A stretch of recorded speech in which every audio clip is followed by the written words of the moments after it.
Hey everyone, welcome back to another video. If you are new here, make sure to subscribe and hit the post notification button. And if you're a returning subscriber, thank you so much for tuning back in and watching. Okay, so I just wanted to jump on here and pretty much share my experience on my hair transplant operation that I did in Istanbul, Turkey. I did it back in July, somewhere between like the last 2 weeks or the last week of July. And this is my 3-month update right now. I have like a little baby fro going on. It's so cute. But the transplanted areas have not filled in yet, which would be my edges and then the center of my crown up here a little bit.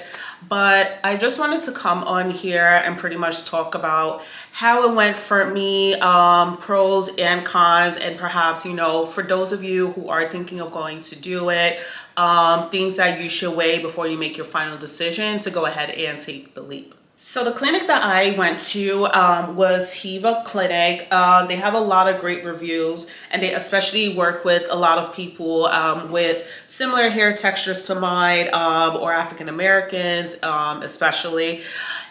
Pretty much when you first get there, they'll reassess your hair. You'll meet with like either like a nurse or a doctor who will pretty much do the markings as to where you want your transplanted areas to happen. But obviously prior to this, maybe like a few weeks or a few months, depending on how far out you reach out to the clinic that you want to work with, they will ask you to send some sample photos of yourself, just really like the neck up, so they can see like what the problem areas are and what they're gonna need to work with and everything. So fast forward for me, I get to Istanbul, Turkey, and I meet with all the people that I'm gonna be working with and stuff.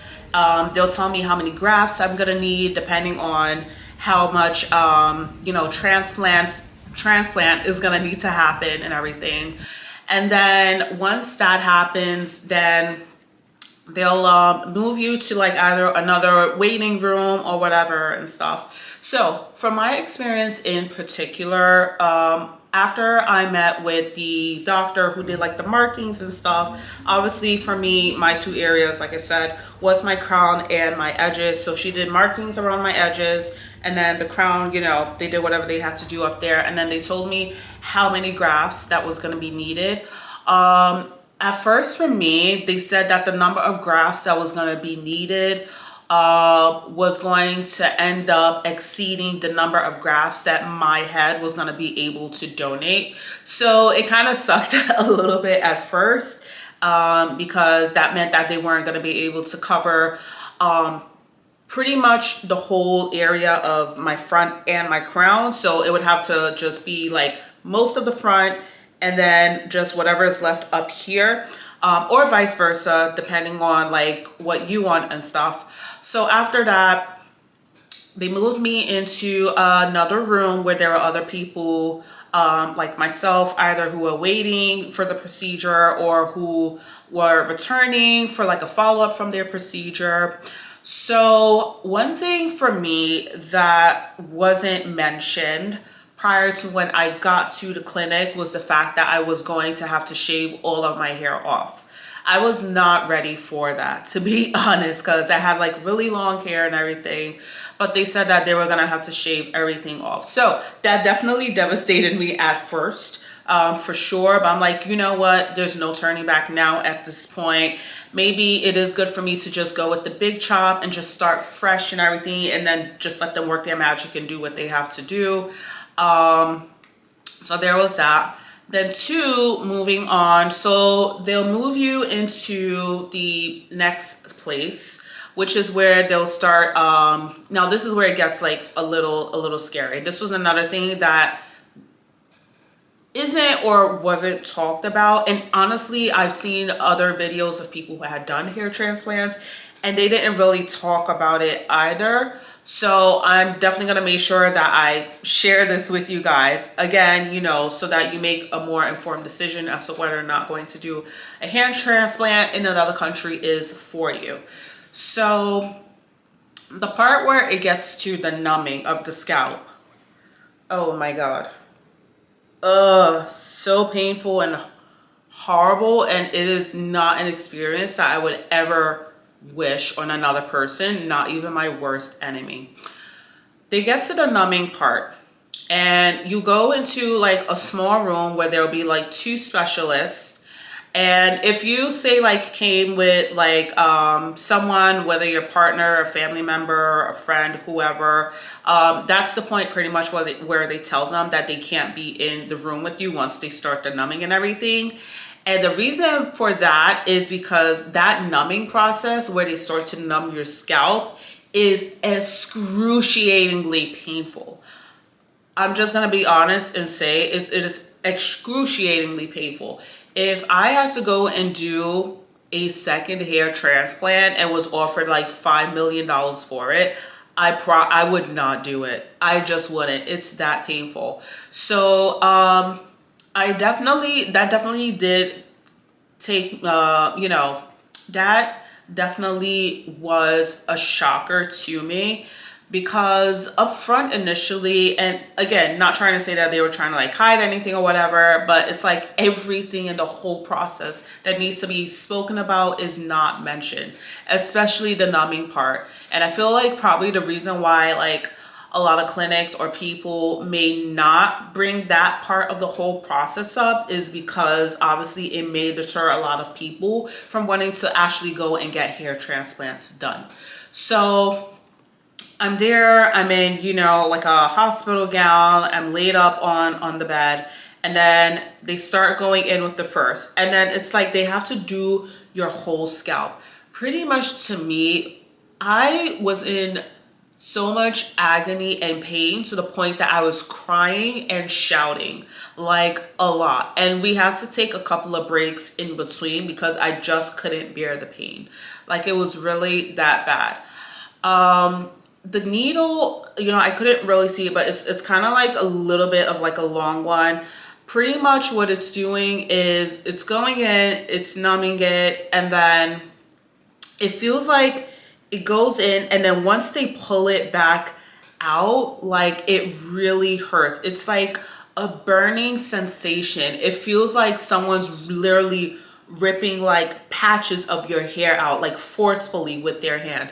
Others may be able to describe it in a separate way, but for me, like it felt so bad like that. But if I was crying and shouting a lot and stuff, and this was the reason why they won't let your partners stay in the room with you, is because they know they'll probably be like, no, we're not doing this, like we're getting out of here. But again, I'm like, you know what, I've already come this far and stuff, we're in the middle of it, there's no turning back now, so I'm just gonna try and stick through with it. So fast forward to that part. Once the numbing is done and everything, honestly, let me tell you, that numbing part is going to be the hardest part of the whole process.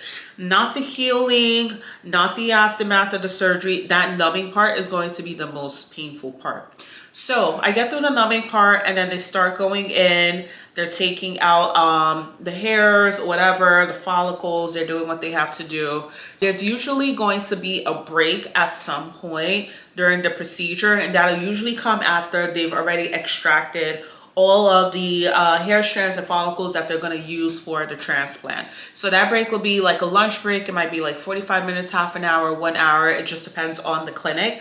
They'll serve you food and everything. And also at that point, like say if you came with someone, they'll also like, give them a plate as well. So you can just catch up with them, let them know how it's going for you, etc., etc. So once the break is over, then comes part 2 of the whole procedure. You go back into the room, and then they start going in with the transplanting and stuff. Pretty much for me, it was like a whole day thing, or it might be like a whole day thing. So I was up and ready to go by like 8:30 or 7 a.m. My timing might be a little bit off there. And then by the time everything is done and said and you get back to your hotel and stuff, it's probably like around 7 p.m. or 8 p.m. So yeah, it's definitely like a long day thing. The nice thing is with a lot of clinics in Istanbul, Turkey, they'll usually have like a car chauffeur for you from the time that you arrive to Istanbul. They'll pick you up. They'll place you in the hotel that you're going to be going to. They'll drop you off there. And also, like, your hair procedure package will actually usually include your hotel accommodation, which I think is a great steal. So this chauffeur is also going to be the person that's responsible for coming to pick you up, doing, you know, the transportation to and from the clinic and stuff. And then when you are ready to leave Istanbul, Turkey, to go back to wherever you live, they'll even drop you back off at the airport, which I would say is definitely pretty nice. So that was the full experience for me. Yes, it's nice, you know, with the hotel and car accommodations and everything. And then also, depending on the package that you select as well. So I did a few hair transplant and I selected like the simplest package, which I believe was the sapphire. I might be wrong, but if I am, then I'll just like put it up in the screen or like down below. But yeah, I did the sapphire package. And after you get your transplant done, you return home and everything, usually a specialist is assigned to you as well. So this specialist, most likely you'll end up meeting them in person at the clinic. And then once you return home, they'll check in with you periodically for you to send pictures and just like keep an eye on your update and see how everything is going and stuff. So like me, it started at like a couple of weeks, then a month, and then I just recently sent updated photos for my 3-month update. As you can see as well, this is what it looks like. Usually also it takes about a year for you to see the full change of the hair transplant. So the first couple of weeks to like 3 or 4 months is really just like the healing phase for your head. There's going to be some shedding and everything. Even the transplanted areas, along with just like the non-transplanted areas, there will be a lot of hair shedding. So definitely like don't be alarmed. It's called like a shock phase. So pretty much like your scalp is pushing out like old hairs and bringing in new ones and stuff, but that will usually stop like around month 4. So from month 4 and onward is where like you'll start to see the growth in the transplanted areas coming in and stuff. Again, it does take time, you know, nothing great happens overnight. So definitely do trust the process as well.